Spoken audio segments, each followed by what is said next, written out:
Number 23. Yes, that's right. Yeah, well, I hope all of you had a good Easter. Now we're gonna get ready to jump into it.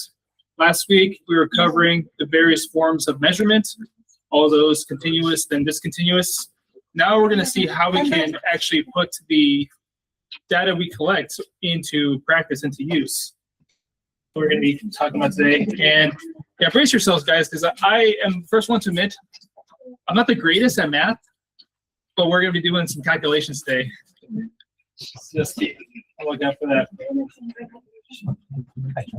Yeah, so it's really important for us to take all of the data that we collect throughout the days and to be able to sum it up into these various numbers that signify what it is we were actually able to accomplish, what the kinds of things that the client was able to progress in, and being able to do this readily.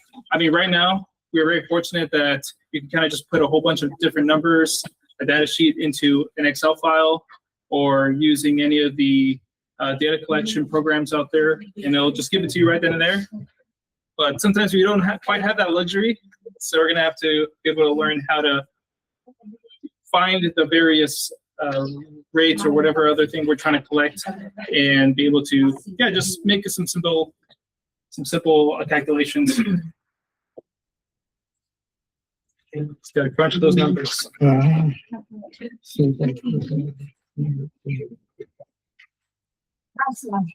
Single number.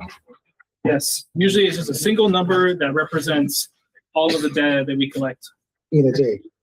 Yes. In a session. Yeah, or in various sessions, a reporting period typically. That's what we do for the reports. So it should be divided by the number of days to take the average. Yeah, we'll get into how we do that in just a moment. Yeah, so there are three primary ways we would calculate or summarize the data. That would be with rate, which we already took a little bit of a look at last week. So this is how often the behavior occurs within a span of time. The mean duration, so on average, how long the behavior lasts at any given instance. And then the percentage, so how many times in a given set of opportunities does the correct response occur? And we're gonna take a look at how each one of these are calculated.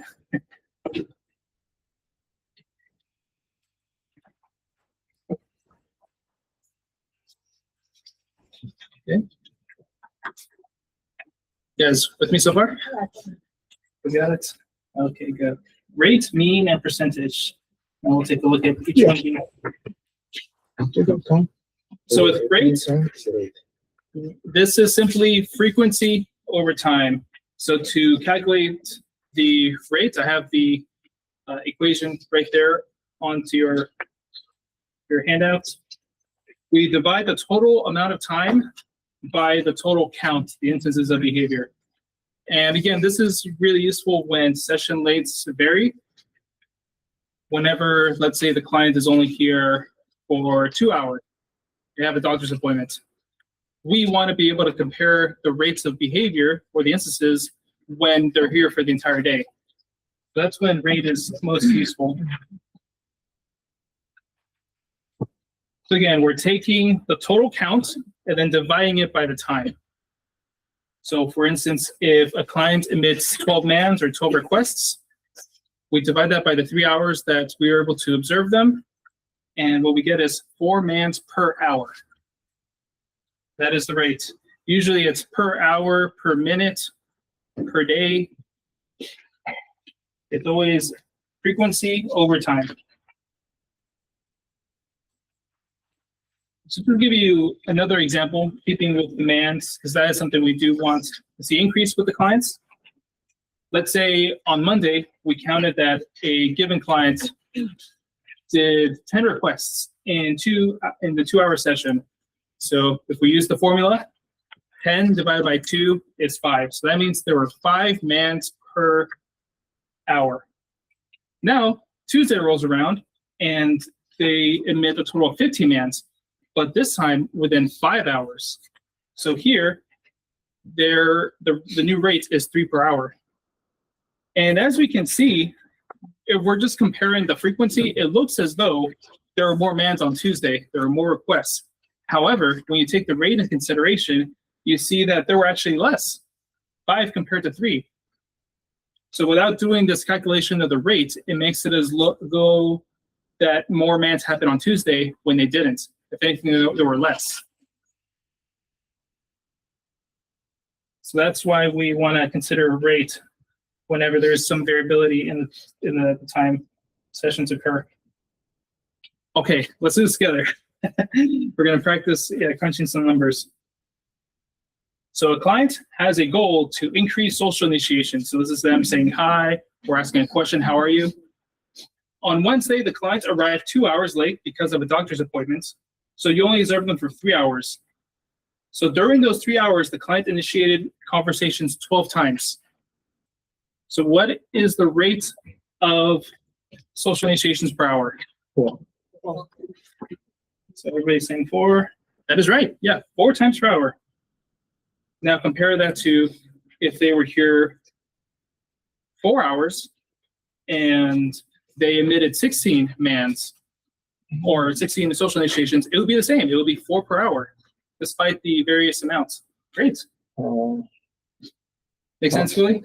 Yes, but that's in particular 3 hours only. How about that they will be here within, say, 6 hours?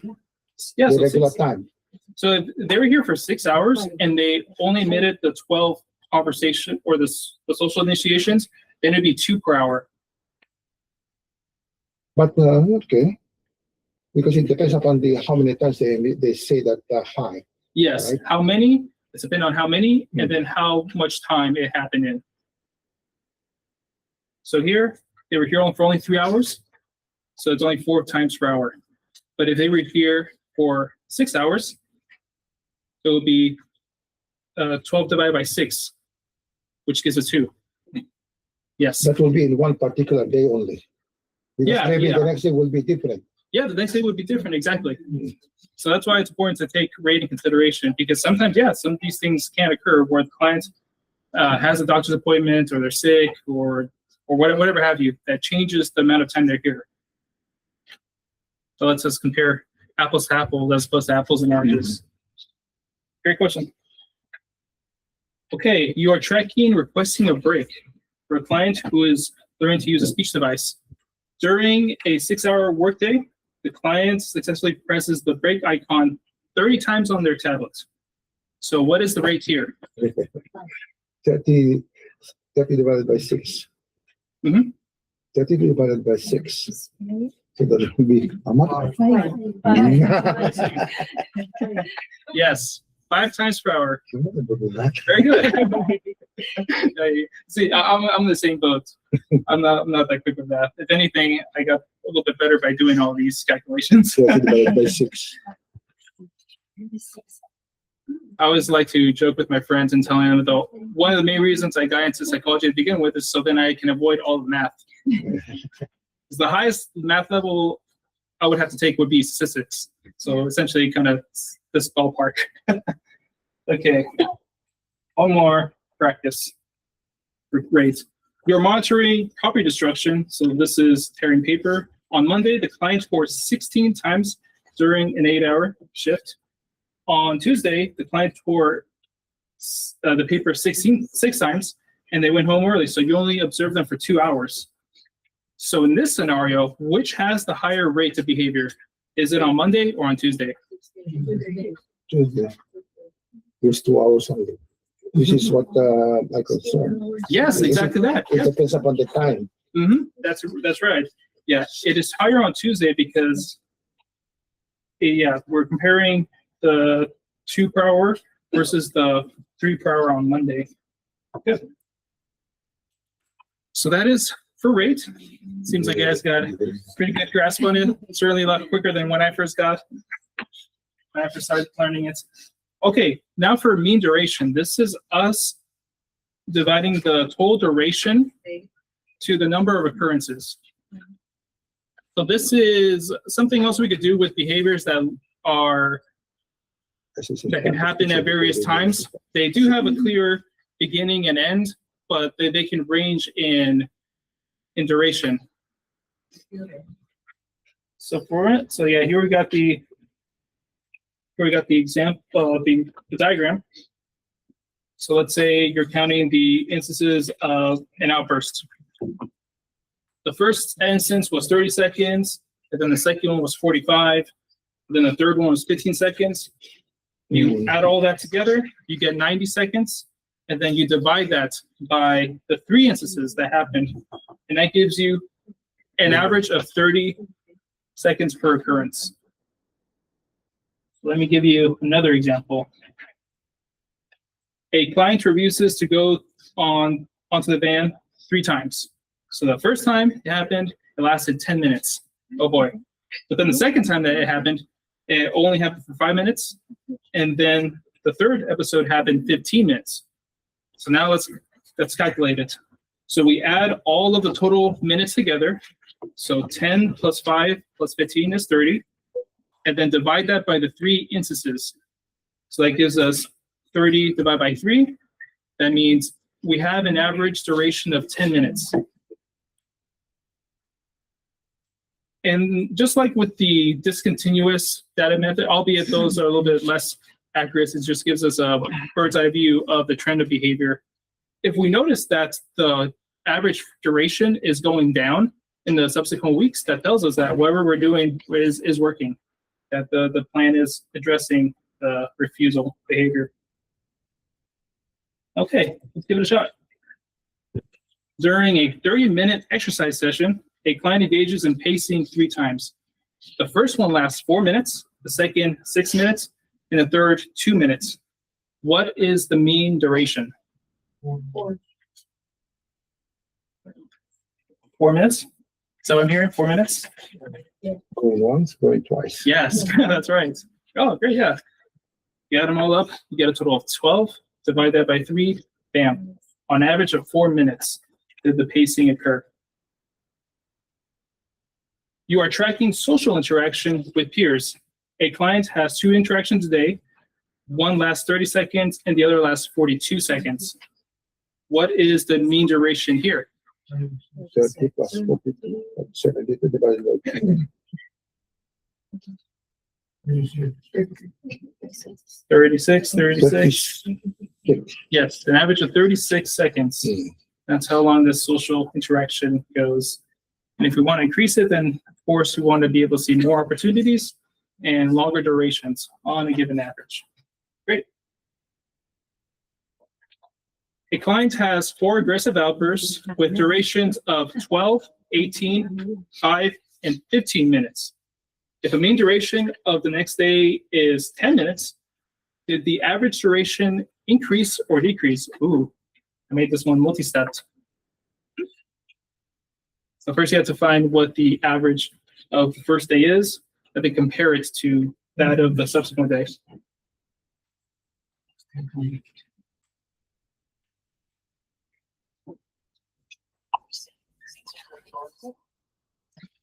What was that saying? Oh, so you're saying an increase. Okay. Let's see.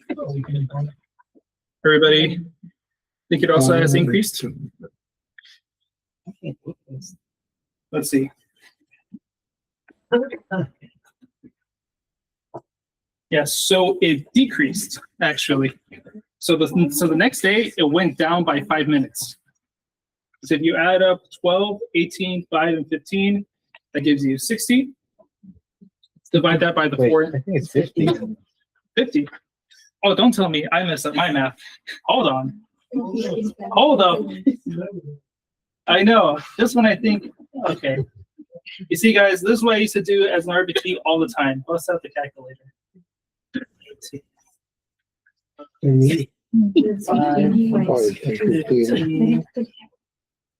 Okay, so it's 15. Oh man, see guys, this is what happens when I do PC fast.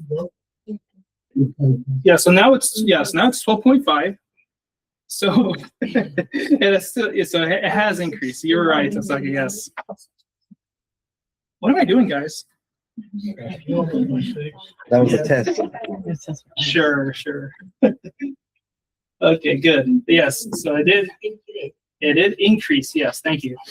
So for those of you who are watching this later, it increased. Yes, it increased. Good. See, this is collaborative. We're all helping each other out. I give you guys the info, and then you help me with my math. But we're all on the same page here that it has increased because it went up by 50. So it did decrease, yeah. Yeah, because the next day is 10 minutes. Next day. From 15 minutes decrease, to yes. 10, it decreases. Yes, it decreased. It Yes. decreases. You I had it right. just mentioned that the next day. Yes, the next day, yes. It So it did decreases. go down, yes. Okay, for those of you at home, it decreased. It Decreased. decreased. This is the next day. Yeah, the next day is 10 minutes. Hmm. So we went from 15 minutes to 10 minutes. It decreased. We're all on the same page that it has decreased.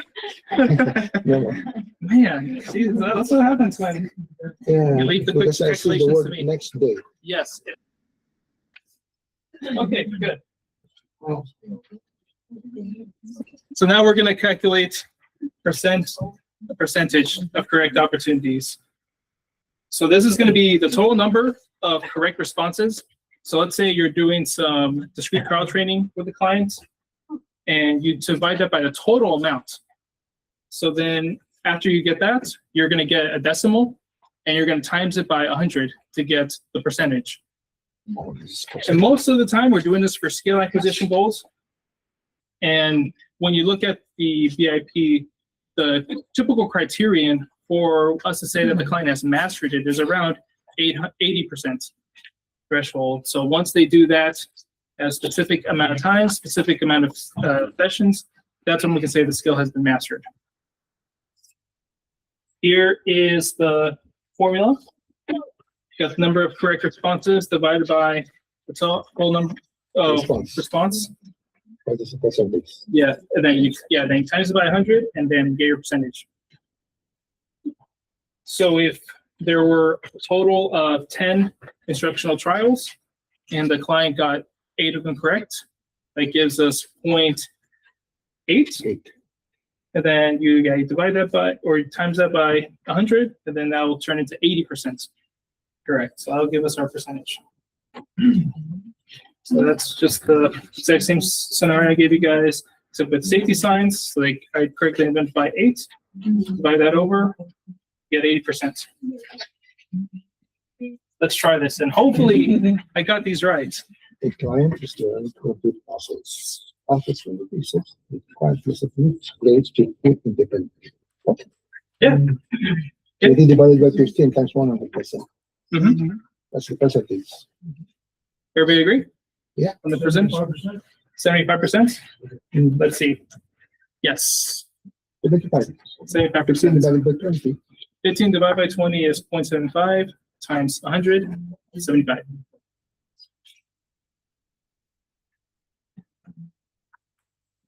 This one's a little bit more cut and dry. Let's take a look at the next one. During a hygiene routine, a client is asked to follow 5 steps for washing their hands. The client then completes 3 steps independently and correctly. You're in 60. Everybody else agree with 60? Yes. We divide by 5 is 0.6 times 100 is 60.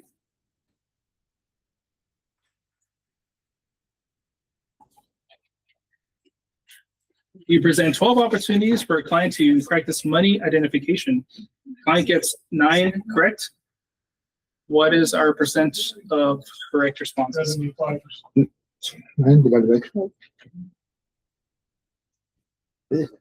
75. Calculator. Calculator. No, don't be like me. Use the calculator. Don't the 10 on it. 9 divided by 12. You want to do it in your head? 9 divided by 12. Yeah, I'll pull up. You'll have to look straight away, Willie. But yes, 75. 75. 9 divided by 12 is 0.75, so you get 75%. What I usually do instead of multiplying by 100, I just move that decimal 2 spaces over, and that gives you the same number. That's essentially what the times 100 does for it. Okay, feeling good on that one? Good. Yeah, so now that we're able to calculate the numbers and then make them into a single representative of the total data set, now we can display them in various methods. And what really helps us is to be able to put it in a graph. Us humans are very visual, so whenever we want to quickly reference to something happening, it's very helpful to have it in the form of a display that tells us exactly what is going on with just a quick glance at it. So the two primary ones that we would be utilizing would be line graphs, which we'll take a look at in just a second, and bar graphs.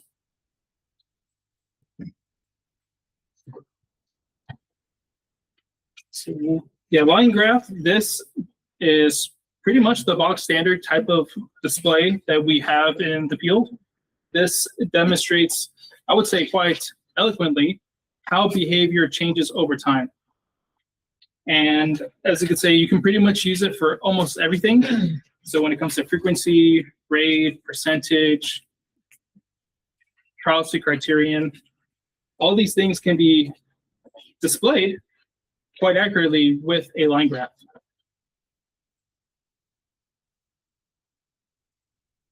So a line graph has 3 main components. So the x-axis, and don't worry guys, we'll take a look at just a few, and I think I included a display of one in the handout for reference. But yeah, we have the x-axis, so this is the line going horizontally, and this one always means time. It always refers to either the days or the sessions or the weeks. That line in the bottom is always referring to time. Meanwhile, the y-axis, the one that's going up and down, represents the measure, frequency, rate, duration, all those things that we would calculate. Pretty much everything we talked about last week, we would then apply that to the y-axis. X always stays the same. It's always time. X is always something. Mm-hmm. And sometimes when we introduce something new, let's say the client has a revised goal in either their BIP or their ISP, we would want to make a line that would suggest that there has been a change. So that's what the phase line change is for. So for instance, we found out that they have a new speed reinforcer they really enjoy. So we make a line, and then anything after all that data we collect afterwards would signify with the new intervention in place.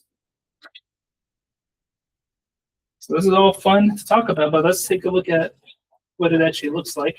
Oh, but first, when we read the line graphs, there's some things we want to look out for. So mainly it would be the trend. Is behavior going up or is it going down?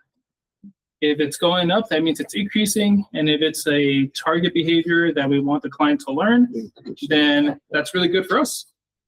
But if it's a problem behavior that we would not like to see increase, then that tells us that there should be something we should be doing differently. And then conversely, if there's a downward trend, that tells us that behavior is decreasing. You're doing a little bit less of it. And for problem behavior, so your aggression, SID, those are the kind of things we want to see down, indicated on the line graph.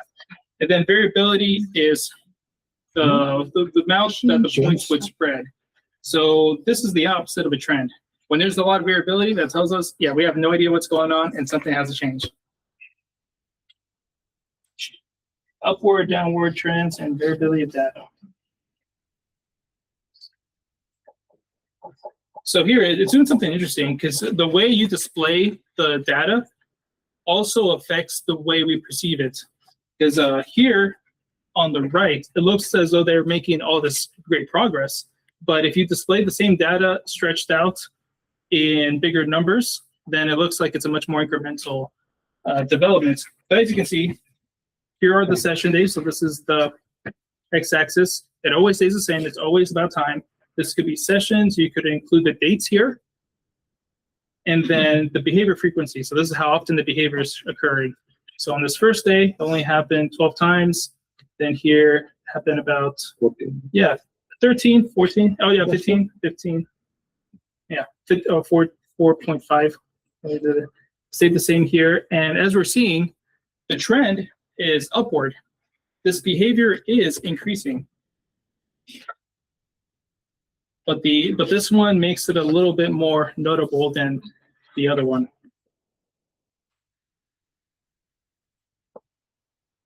Then how about this one? A line graph on hitting others. Let's password the date now. Yes, so here we have the phase line. The date itself. Yeah, and what's really helpful too is they include the date that they introduced the new intervention. So again, same thing. Here we have the date as opposed to the sessions. That gives us a better look as to when the behavior would have occurred.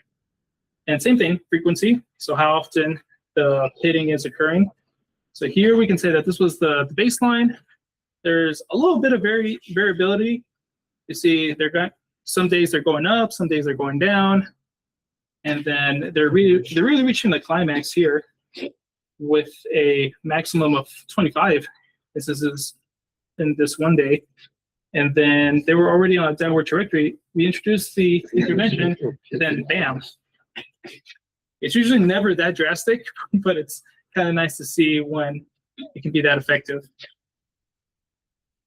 So when we look at this, we can safely say that there is this downward trend of behavior occurring because it really does plummet when the intervention is implemented.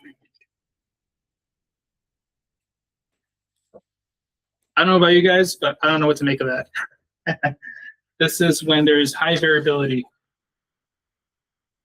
So there's no clear trend. And what's helpful about this is even despite this being a lot of variance, we're not really have a good idea as to what's the baseline. At the very least, if we implement a intervention, we're probably going to notice something pretty quickly to see whether it's been effective. So that's when we get the upward or downward trend, or if it just stays the same like this, and then we're going to have to go back to the drawing board. Any questions on how to read the line graphs?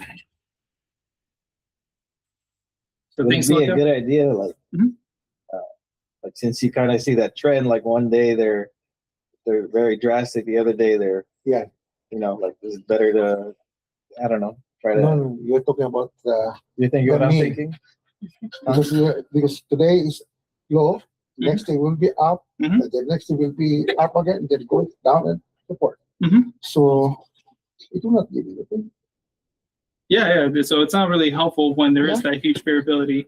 That just means we gotta kind of have to go back So to the there should drawing be board. a what I call like an average. No need for average.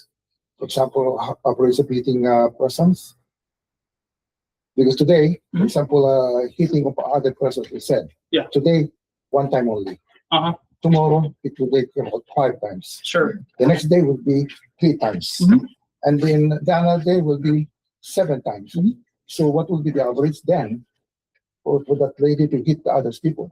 You don't have any average? Yeah. And then we would have to ask ourselves, what happened that one day where she only did it once? Yes.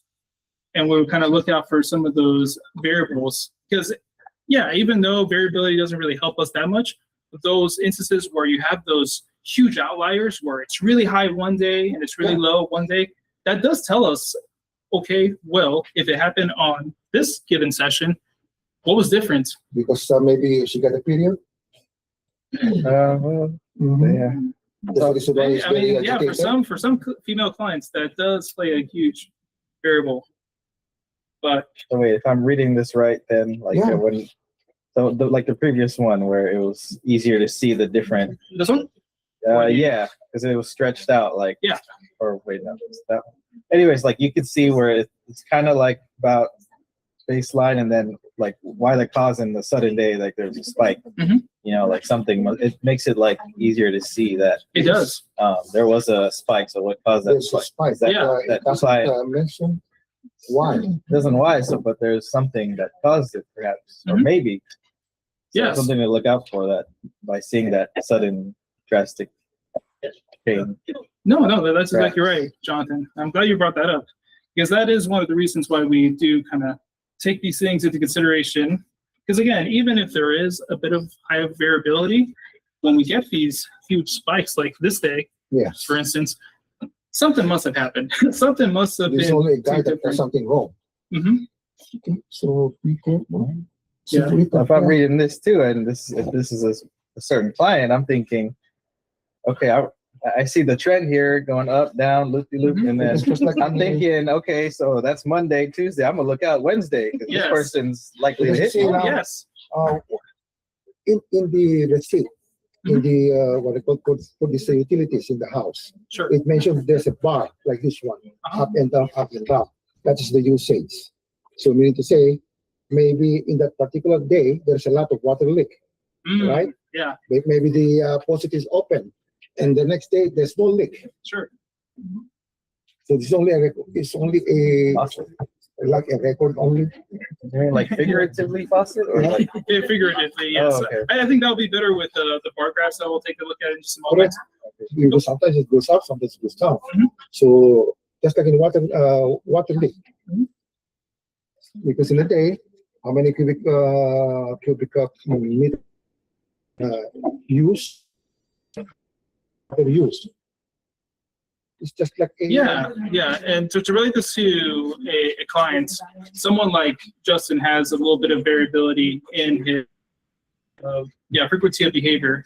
Because from what we gathered, it seems to happen a lot more on Mondays and Fridays, and then kind of plateaus out in the middle of the week. Yeah, because in that example, Uh-huh. the reason why there's a lot of water used in the weekend, because we do the laundry.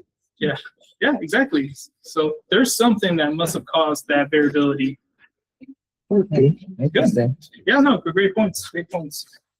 So that is the bar. That's the line graph. Now let's take a look at the bar graph. This one, I would say, is a little bit more simpler. My God, this is more better. It's more easier to see like that. It is, but it serves a different purpose.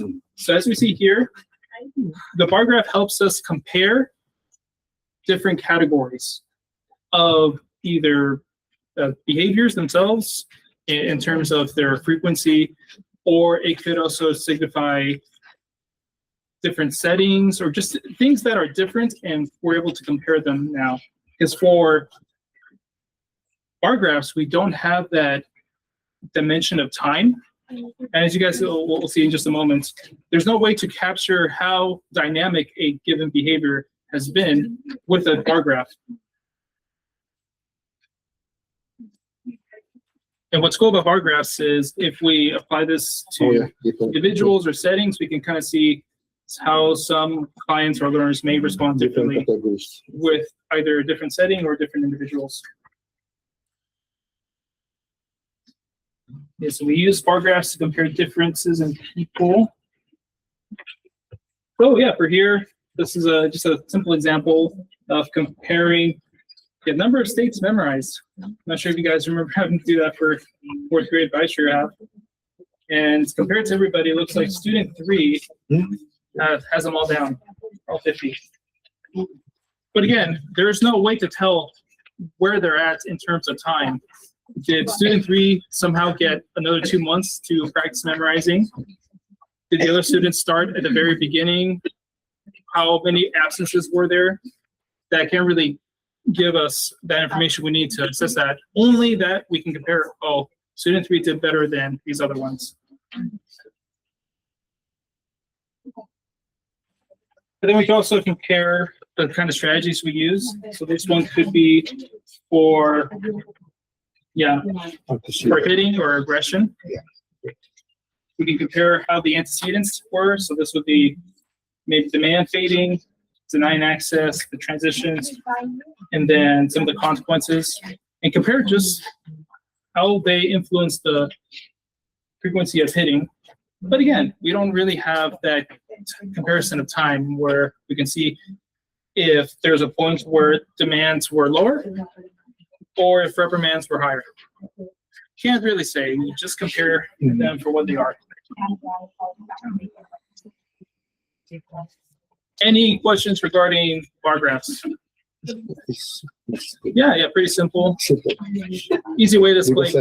Different person or different types of activities. Yeah, exactly. Not Okay, unlike guys. the line that you said, that's it, individual. All right, guys. On a standard line graph, use what does the horizontal or x-axis typically represent? Period B? What? The It's time. It's still on the bottom. one in the bottom, that's time. Days, hours. X-axis is the one that, or the Y is the one that shows the value of the behavior. X-axis is always sessions, days, weeks, hours, minutes, milliseconds. You notice a vertical dash in the middle of the graph with the label new reinforcement schedule above it. What is this line called? Baseline change, yes.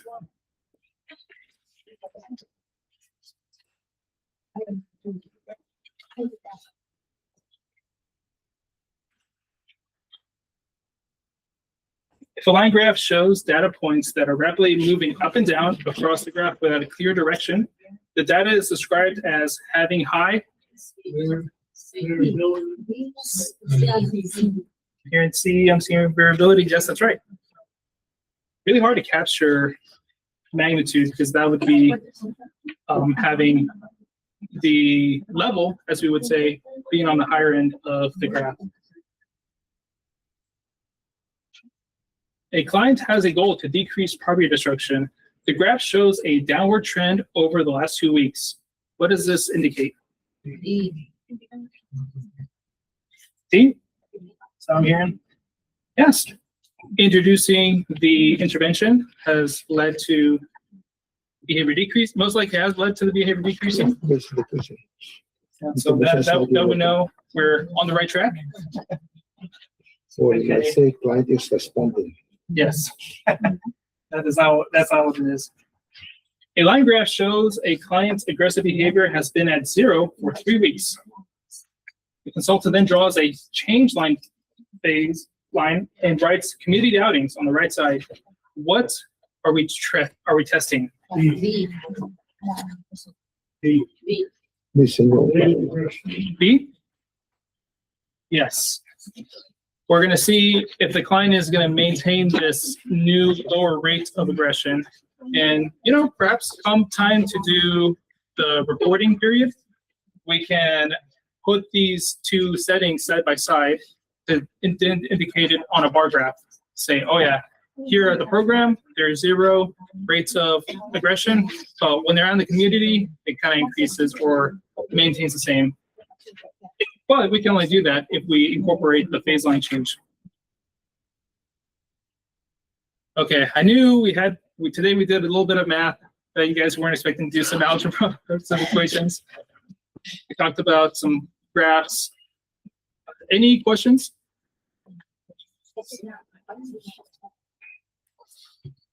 Somewhat straightforward. Yeah. Almost like we're back to the, what, 3rd, 4th grade? These equations. Okay. Well, yeah, if there's no questions, then yeah. Have a good one, guys. Pick it back up on Thursday.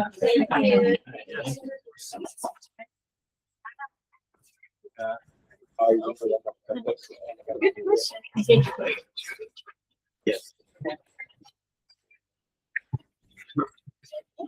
Fine.